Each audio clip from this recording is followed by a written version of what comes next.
You're watching Shalom TV, celebrating Jewish culture. Funding for Shalom TV has been provided by the following.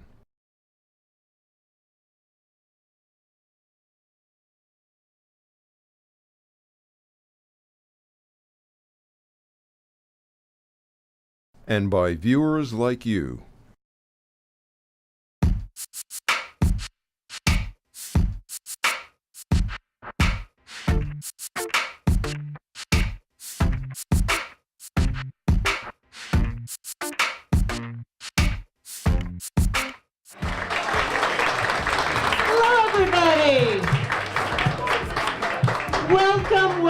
Welcome.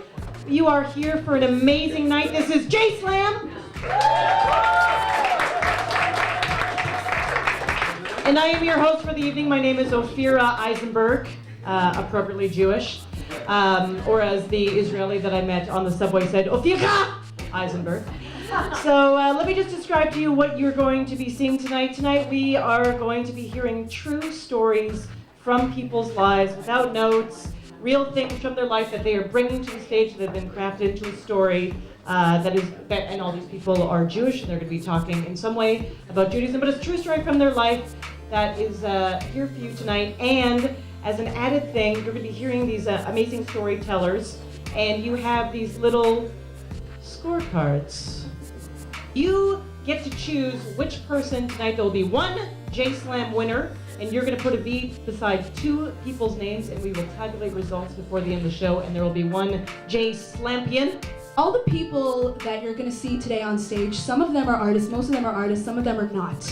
And it takes a lot of bravery to get yourself on stage, but not only that, it takes a lot of bravery to talk about a true story, something that really happened to you. So I definitely want to applaud all our storytellers tonight. Thank you for being brave and sharing with us. And I think what we're doing, us Jewish artists, and what we're doing in Isramerica, and what we're doing in Weave, and everybody that's here in this room tonight, we're saying we're here. We have a lot to give, and we're gonna prevail, all of us, as individuals, and also as Jews. So I want to thank you very, very much for being here tonight and supporting us. It means a lot to us. Thank you, and enjoy the show. So, excuse me. So,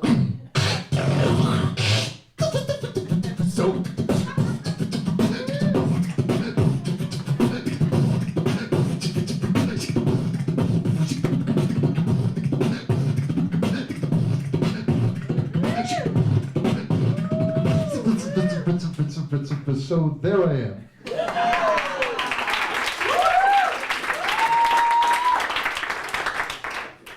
About September, October 2009, a little over a year ago, and the phone rings.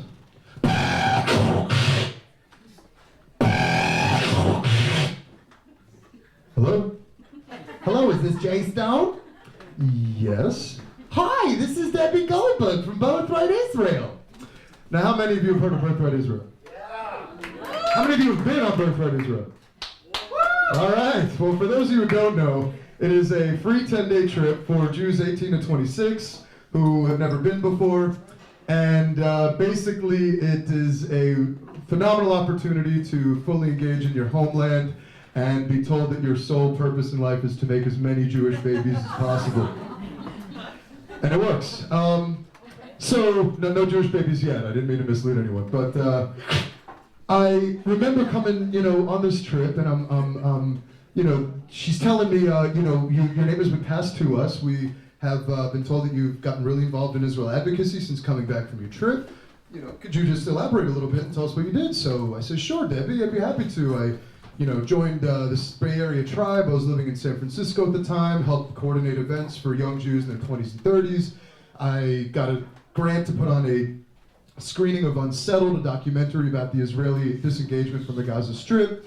And most recently, I've actually started a beatbox vocal duo, Bagels and Box, to make Hebrew prayer fun and engaging in a funky, modern hip-hop way for Jewish kids, their parents, everybody.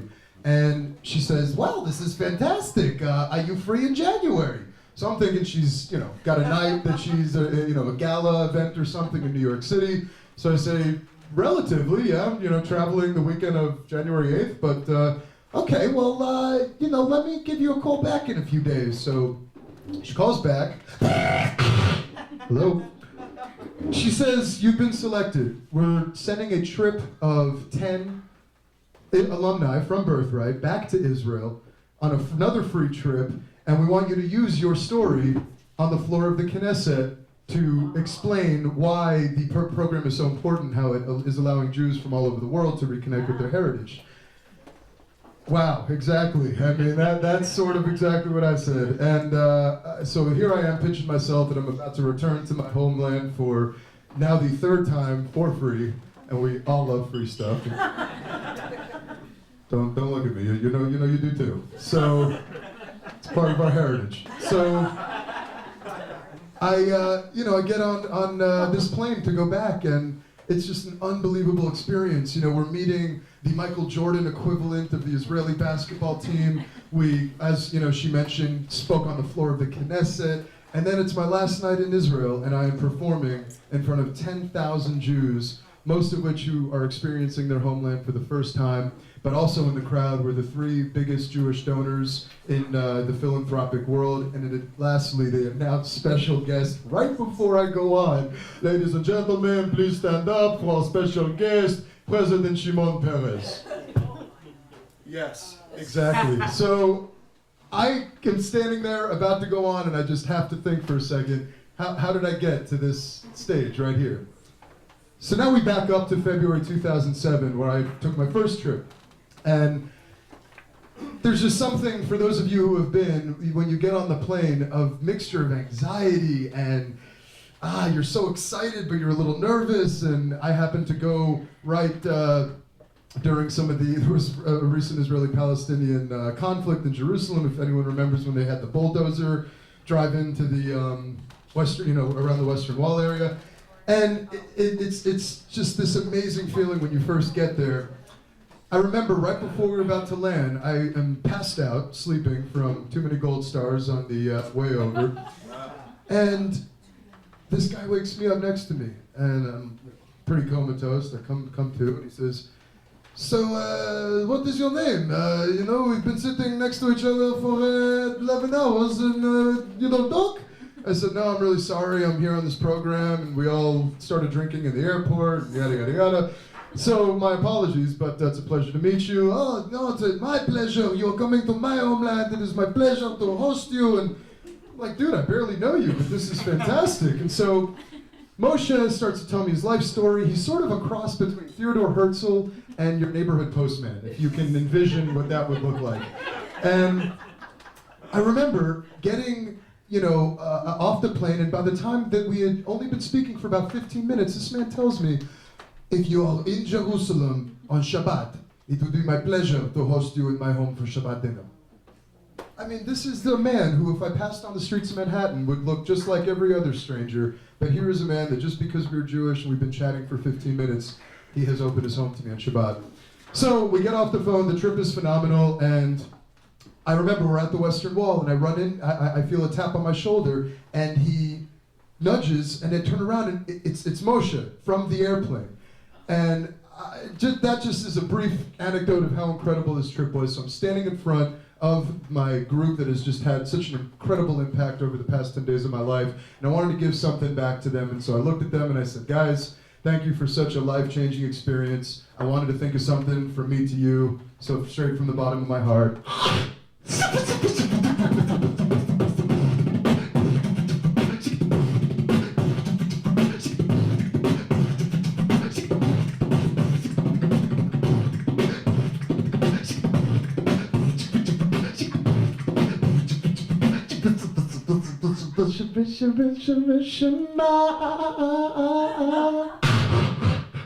Israel,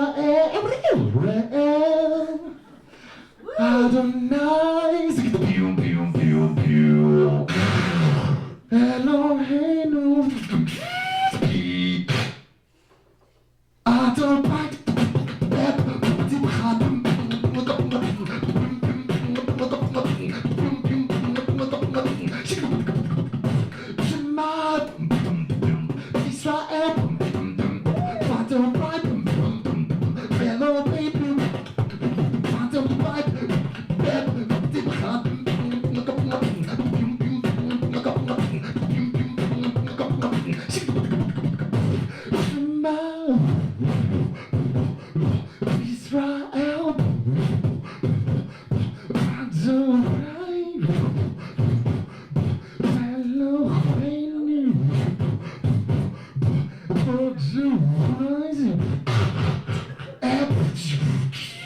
Thank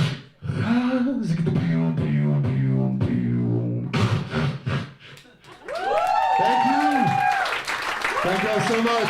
My name's J-Stone. Have a good night. Hi, thank you. So my name is Dina. I'm from New York. I wanted to tell you guys a little bit about my background. My mom is actually Israeli. And even though she's been in New York for over 30 years, her Israeliness will still always shine through. But probably her most Israeli trait, the way that you can really tell that she is Israeli, is the way that she regards the concept of friendship.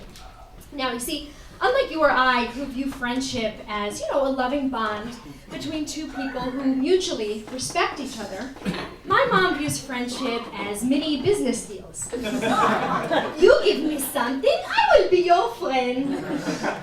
So this was particularly interesting to see growing up because Mom would bring home a slew of different characters who would all serve their own unique purpose. So for food, we had Madhu. Madhu was an Indian lady looking for love in all the wrong places. Madhu would come to my mother and complain how hard it was to find a good Indian man and how it was so hard to be Hindu in the city. And she would be doing this all while cooking a lavish 5-course dinner meal that would feed the entire family for over a week. And my mom would sit there and nod. Oh yes, Madhu, it's so hard to be Indian, so not enough left. Can you put more paprika into this? Thank you. See, my mom is also very stingy on herself, but on her kids she would spend millions of dollars, but for herself, nothing. So the way that she dealt with this was by hanging out with a lot of rich, wealthy, lonely older women. One such woman was Diane.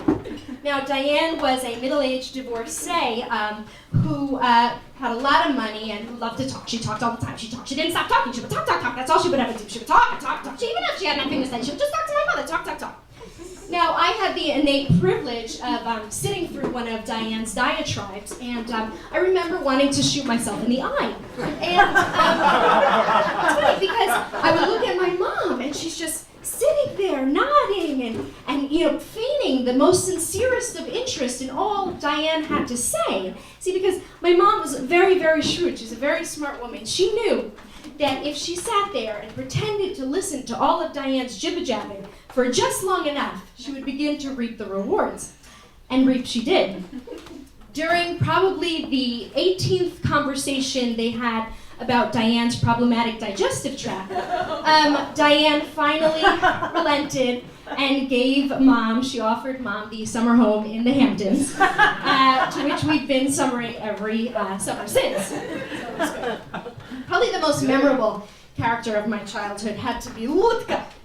Now, Lutka was about 112 years old. She was a famous artist from Bosnia.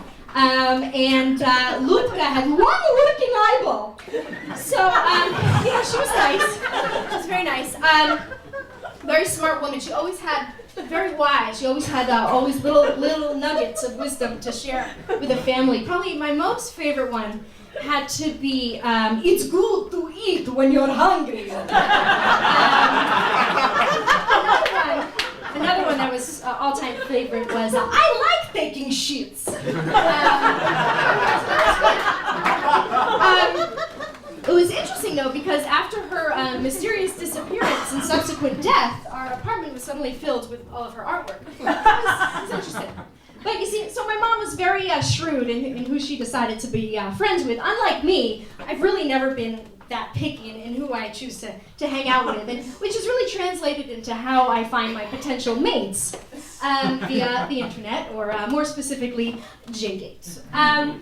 J-Date is really a wonderful place. You'll find all these wonderful doctors and lawyers and businessmen, and they all want to take you out and show you a good time. And I went out with them, but they didn't do it for me. Who did do it for me was a man by the name of Neil. Now, Neil was a 34-year-old out-of-work actor with a 13-year-old child who shaved his chest, had a cat, lived with a roommate, and was on a one-man crusade to rid the world of carbohydrates. So, we had a nice little thing going. I really liked him. We were going out for a long time, and I was like, okay, it's time for him to meet my mom. And my mom was like, no, as she was really not very keen on meeting Neil. But, I convinced her. But, she kept saying, Dina, what are you doing with this schmucko? Why? He's not giving you nothing. But, after talking for a while, I convinced her. She finally relented and she came. So we go to Neil's house and we're having a good time. We're making some small talk and everything's going well. He showed us his website. He has his own personal website. And then, and then he offered us some coffee. And I was like, that's really nice. So, he goes and has some coffee and we're waiting for the coffee. We're waiting. It's not showing up. I don't know where it is. So I finally go to the kitchen to go see what's going on. And I see, much to my horror, Neil is standing there over the stove waiting for this pot of water to boil. And I'm like, Neil, what are you doing? And he's like, I'm making coffee. And I'm like, Neil, where is your kum? And he's like, what do you mean? I'm like, your hot water heater thing, where is it? And he was just like, oh no, it's silly, I don't use it, it's a waste of money. When he said he did not want a kum, I got up and I left. And I said, that was it, Neil. Don't ever call me again. See, because here's the thing. Even though I'm only half Israeli, I know that the one staple that is there in every home, in every hair salon, and even in every car dealership in Israel is a kum. A hot water heater that enables you to boil water at a microspeed pace so that your guests do not sit there thinking that when they have come to your home or your place of business that you have not offered them a hot drink within the first 30 seconds of them arriving there.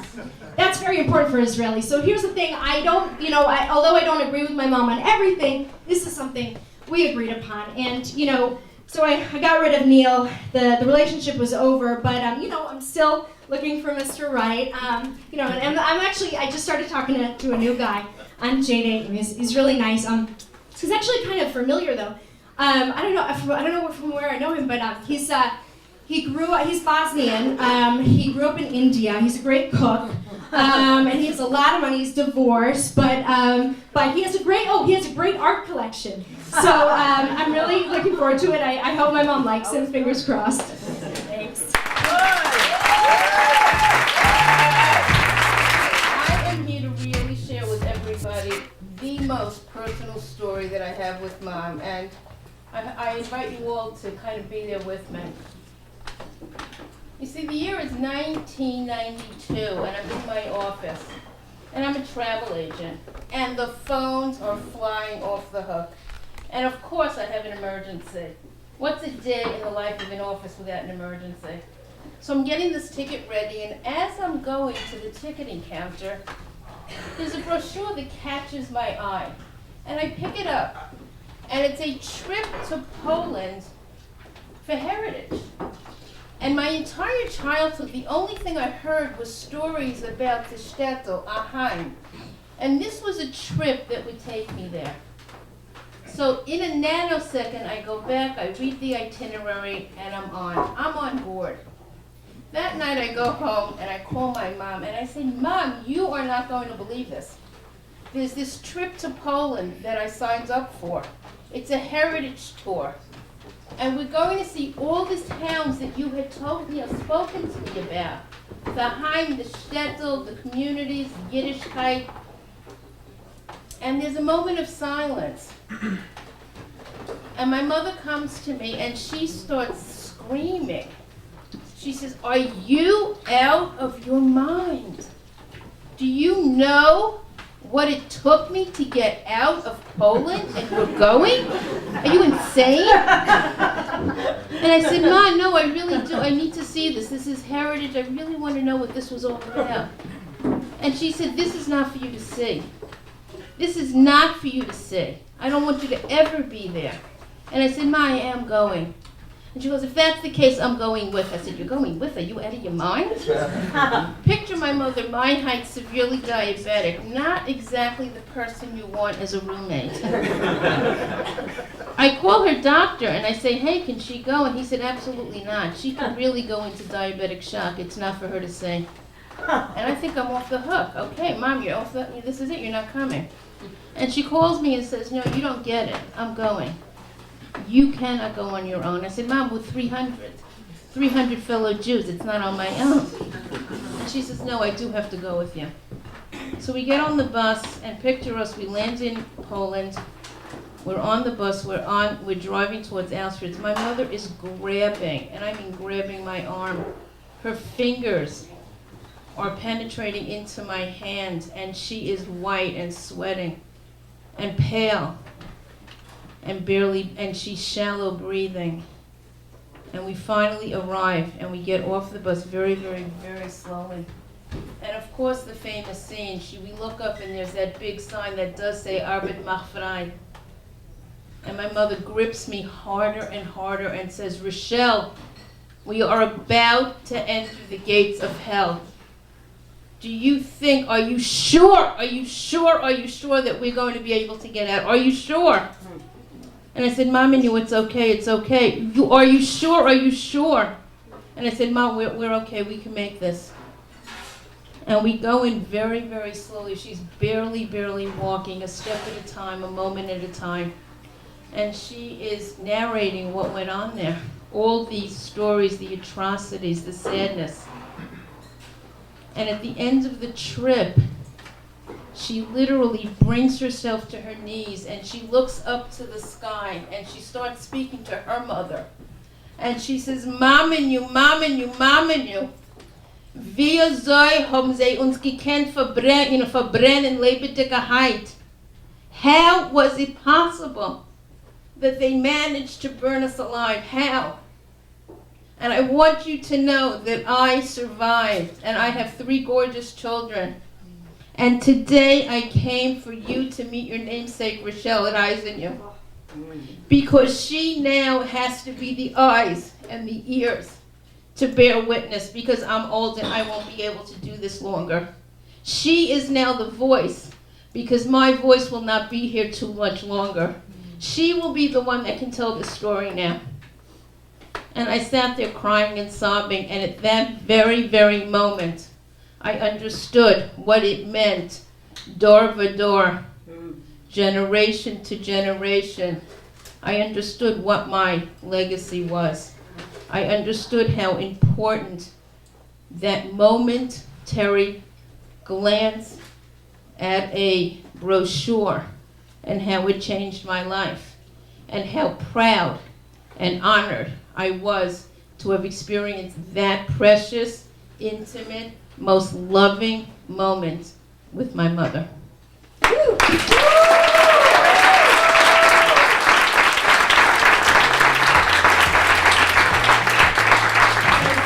We are going to see if anyone in the audience would like to tell a story. So what we're going to do, if you would like to tell a story, right now we'd like you to throw up your hand. Judy, what's your last name? Plotkin. Judy Plotkin, everybody, welcome her to the stage. Come around this way. I'm going to give you a choice, okay? I thought of 2 stories. One is about my upbringing in a mixed marriage and the holiday season in New York, and the other one is about my life in Tehran, Iran for 6 months. So which one? Tehran? Yeah. Sure? Okay. So I met this guy in a poli-sci class in SUNY Binghamton. I saw him there. It was and it was world charismatic leaders. And I saw this handsome guy with like a 5 o'clock shadow and dark hair. So I drew his picture and showed it to him.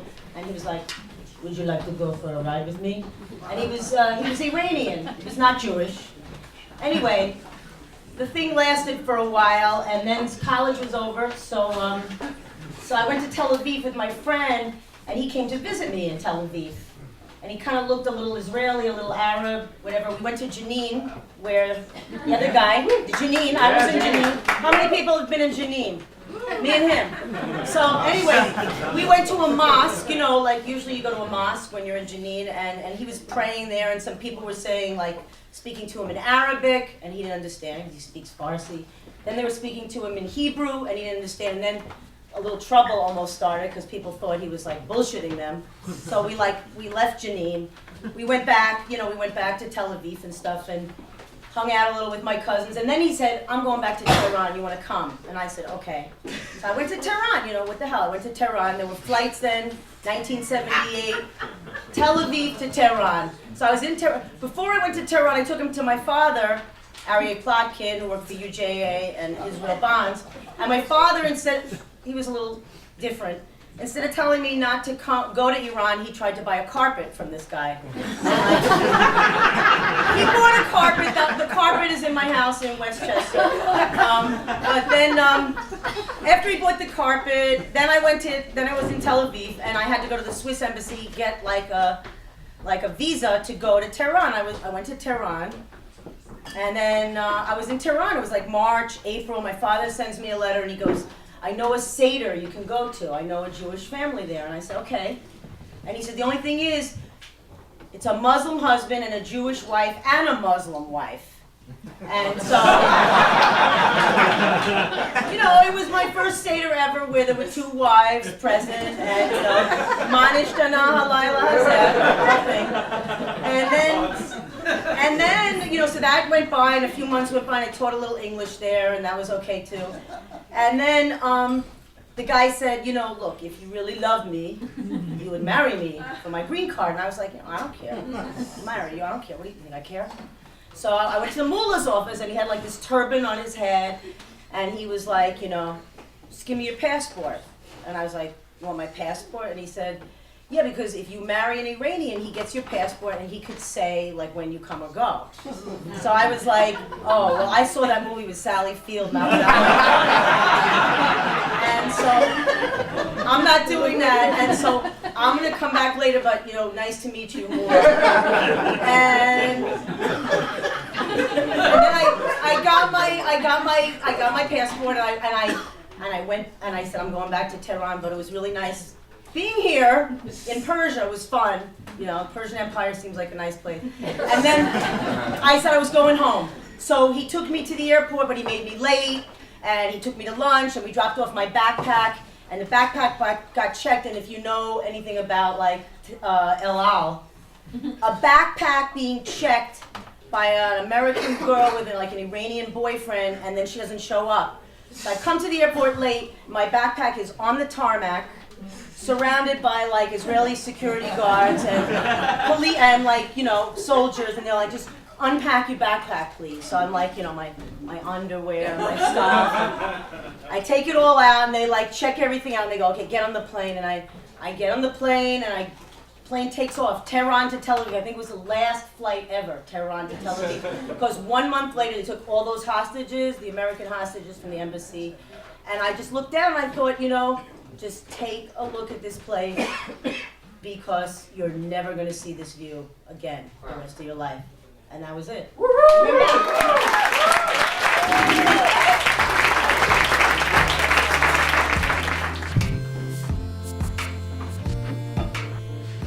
There was a time in my life that I had an issue with dependency. Delivery dependency. Food delivery dependency. Chinese food delivery. The culprit, the restaurant below me, Ocean Dragon.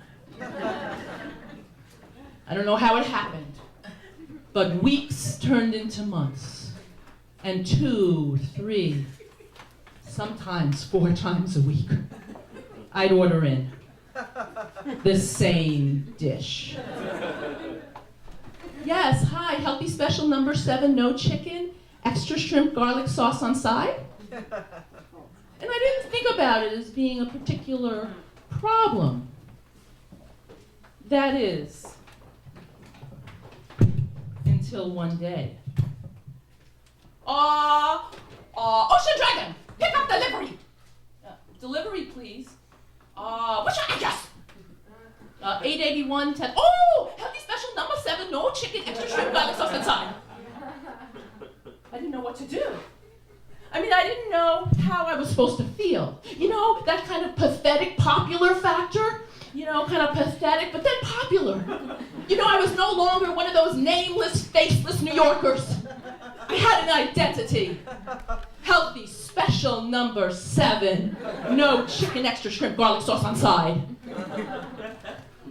But then, as all addictions come crashing down, and pattern turns into pathology, that moment happened. My friend Stephen was staying with me. And it was about 10:30, 11, and he said to me, hey, I'm getting really hungry. Do you mind if we order in? You ever order in from that place, Ocean Dragon, next door? Occasionally, yeah. Oh look, I happen to have a menu. Let's see, why don't I have a healthy special number 7? No chicken, extra shrimp, garlic sauce on side? How about you? Well, I don't know, I think I might want to order a pork chow fun, if you don't mind. Mind? I just ordered shrimp. It's not exactly like I'm kosher or something. So I call him, hoping he doesn't see Ocean Dragon's speed dial on my phone. Ocean Dragon, pick up delivery! Delivery, please. What's your address? 88110. Oh, healthy special. Yeah, number 7, no chicken, extra garlic sauce and shrimp on side. Yeah, but also pork chow fun. Pork? Pork chow fun? Pork? You know there's pork in pork chow fun. Pork.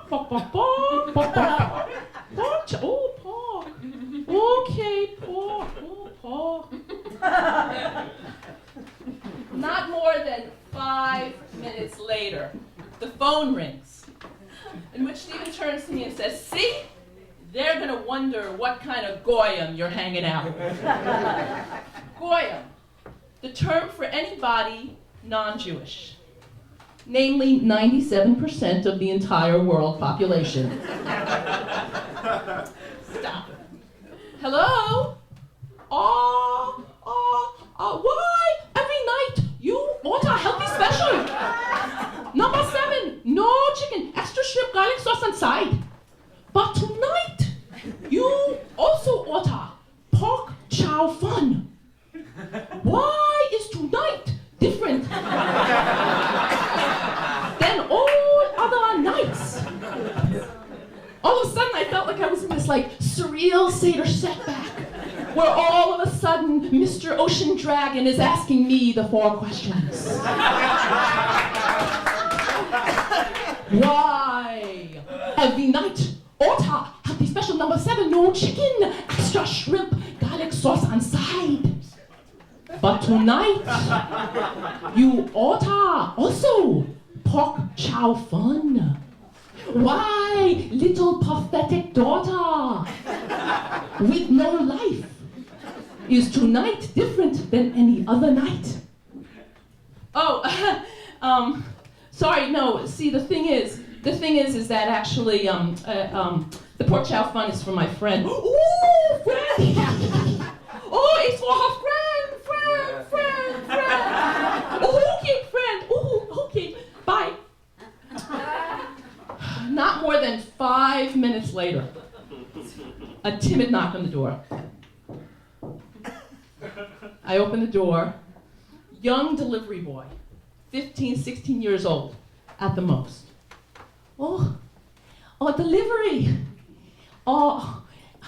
Healthy special number 7, no chicken, extra shrimp, garlic sauce on side for you. And pork chow fun for your friend. And then scampers off. It was at that moment that I realized 2 things. This is why we pay $2,500 for a studio, right? Because it would never happen in Kansas. And number 2, I really needed to get a life.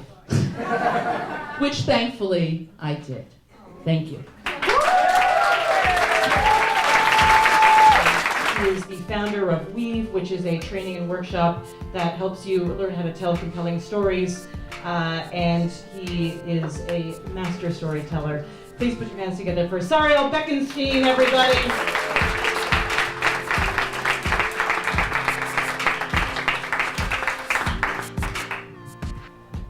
It was 1975. I'm in London. It's the eve of Yom Kippur. I just finished eating the last meal before the fast. And I was walking to the Marble Arch Synagogue, and when I got to the building, there was a large staircase going up, and people were lining up. So I joined the queue. And when I got to the door, the usher says to me, "Sir, do you have a ticket?" I said, "A ticket to a synagogue?" He said, "Yes, you need a ticket to a synagogue." I said, "Sir, I'm from Israel. I'm visiting here. I don't have a ticket." He says, "Well, if that's the case, just go upstairs, find yourself a standing room." So I went upstairs, and I find a spot,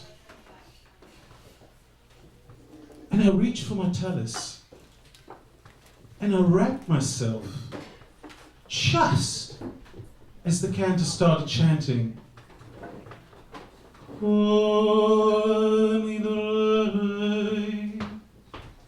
Vesarei, Vachramei, Vekramei, Vechinusei, Vechinusei, Ushvu.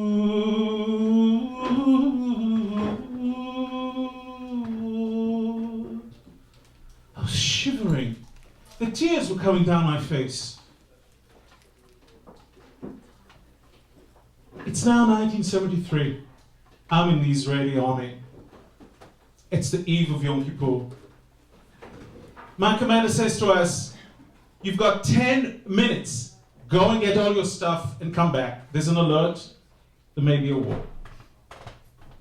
I ran to my tent. I got everything, put it in the knapsack, came back after 10 minutes. And he said, "We're waiting for orders." And we waited for 6 hours. At 6 o'clock, we got the orders. We're going down to the Sinai. I went in the command car with Zevi, my friend, and we drove down to the Sinai. And at about 8 o'clock, Zevi says to me, "Hey, do you want a piece of chocolate?" I said, "Zevi, it's Yom Kippur, I'm fasting." He said, "You're kidding me. You driving on Yom Kippur and you're fasting? What's the point?" I said, there is a point. So I reached for the elite milk chocolate, and it was melting in my mouth. The next day, at 2 o'clock, the war started. A bomb fell about 25 meters away from us. And I said to my commander, "It seems like they're aiming at us over here. Do we really have to be right here?" And he says, "Every bullet has an address." And then 2 minutes later, another bomb falls. I put my helmet down, I stuck my head in the sand, and I said, "Shema Israel, please God, help me to get out of this mess in one piece. And I promise, I will never eat again on Yom Kippur." The next day, my commander said, "Sariel, you've been selected to be part of the crew that identifies the bodies." I said, I can't do that. I'm not geared to do that. I've never been trained." He said, "Don't worry, you don't have to do it. The chaplain does that. You just have to ride the jeep." So I did that night. We went on our first mission. I drove the jeep. We went to the first tank. Benzi, the chaplain, went up to the tank. 10 minutes later, he came back. He didn't say a word. We went to the next tank. And we went to the next tank. And to the next tank. And here, I'm looking at my watch, and it's 10 minutes. It's 15 minutes. It's half an hour. And Zevi comes back. And he says, "This was a tough one. But I was able to identify the body."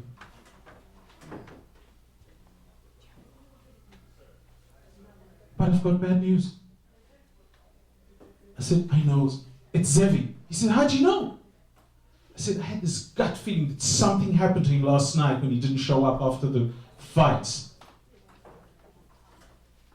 And I started to cry.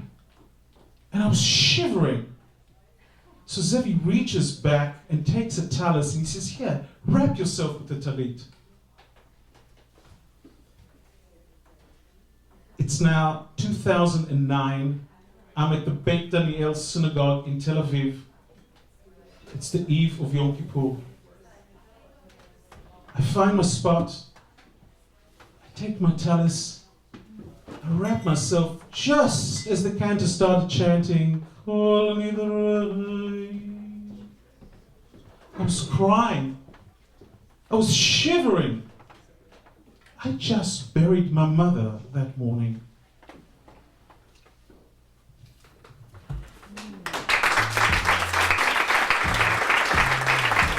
All right, everybody, pick two people on the sheet and put a B2. It's two people. We'll be coming around to pick them up, and then we'll be like awarding a winner shortly. How about a hand for all the storytellers you saw today in this amazing evening? But we are going to award one winner a gift. And what is that gift? It's $50 to Barnes & Noble. And if you go up to the one at Columbus Circle, you can get a lot of stuff because they're closing. So that's exciting. And the winner tonight is Lois Bard. Lois!